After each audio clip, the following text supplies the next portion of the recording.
Reçi, e ndihmon të qenë në krye të Partisë Demokratike Sali Berishën me sfidat ligjore që ka ai apo familja e tij? Kjo është e dukshme dhe shkaku për cilën një themi që rri peng Partia Demokratike. Nuk e shoh këtë dhe konteksti. Sepse duke qenë se është kriju ideja që kemi një pozitë dobët edhe ne mund bëjmë gjithçka tjetër. Kjo nuk është një rast të parlamentarizmit që opozita duket sikur është inekzistente, po është më kryesore është mënyra se si duket në opinionin publik. Tani, kjo çështja e partive nuk është çështje statuti. Kjo është çështje frymëzimi. Sa ti njerëz ju ofron një alternativë të mirë, të besueshme, një alternativë që të bëjë sens. Jo të pretendosh qiellin në mos arrish dot as të ngresh këmbët nga toka. Në këtë kuptim. Nuk mund, sado që ti mund ta lyesh murin, mund ta ndryshosh, nëse ti nuk ndryshon themelet, që janë baza e njerëzve, me të cilët mendon që bëhet politik. Sa hapur je ti si parti ndaj njerëzve të rinj, në njerëzve vizionar. Ndryshimi i këtyre strukturave dhe krijimi i këtyre komisioneve dhe nën komisioneve, sa vazhdon dhe vështirëson punën e Partisë Demokratike, duke reduktuar një grup të vogël partizanësh me qëllim mbrojtjen e kryetarit të qetës. Meqense ka çështjet penale të hapura dhe do të që ta mbaj të justifikuar të paktën në pikpamjen politike me trajtuar procesin si proces politik ndaj tij. Ndonë unë kam ato rezervet e mia edhe për procesin, edhe për procesin e zotit Berisha, që është duke që ka frymëzim politik, sepse që nga mënyra se si është nisur kallëzimi penal, po edhe niveli i raportimit që ka qenë në mjet medjave ka qenë ndryshëm. Ekipi ligjor i zotit Berisha mendoj që ka udhëzuar të paktën edhe gabim, po edhe ekipi politik që duke e bërë çdo ditë, çdo 2 javë refren, ato sharje që bën përpara spakut tregon që janë pikë që ikin Partisë Demokratike. Tani, nëse ne mund të themi që ne po bëjmë reformë, mbajmë botë jetët njerëz, atëherë e mendoj përgjigjja është gjithmonë negative që ja.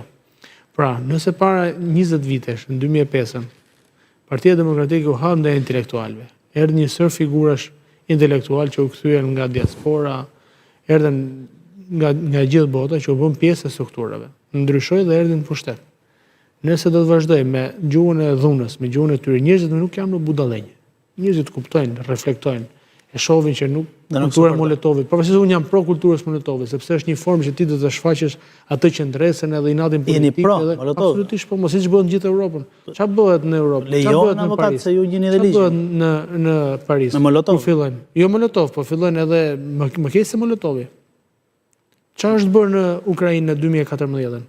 Që u bë protesta që u zuj gjithë sheshi aty me goma, me Shqipëria bën protestë, por jo protestat të atij niveli. Janë gjithë gjëra janë shumë sporadike. Po filloi të dyshoj që një organizator i protestës. Jo, nuk ka lidhje. S'ka lidhje me organizator. Shif protestat si motra që bën në vendet e Bashkimit Evropian. Që zgjidhin rrugët. Organizator mund të mbliste më shumë njerëz. Mund të ishte ndryshe situatë. Okej, qëndron si badut. Gjylia fundit, sa e mbajnë njëri tjetrin në pushtet të dy liderë të dy forcave politike, po koment shkurtës se jam në mbyllje. Po nuk mund ta them këtë, në sensin që sa e mbajnë. Po Berisha ai sa po mbahet dhe vetë, nuk është se ç'a po mbahet, nuk është se po bën një rritje galopante që të themi ka nevojë dhe po merr një dorë.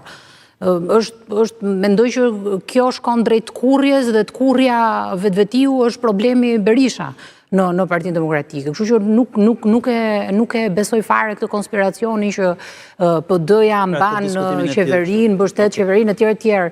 Është e dukshme që nga serioziteti që i shikojnë zgjedhjet, prognoza që kanë për zgjedhjet, sa seriozisht i marrin kandidatët që do të propozojnë zgjedhjet e brendshme, çfarë pritet për 2027-ën. Tham dhe kemi thënë që Partia Socialiste është përpara dhe me pjesën e fushatës e gjitha këto.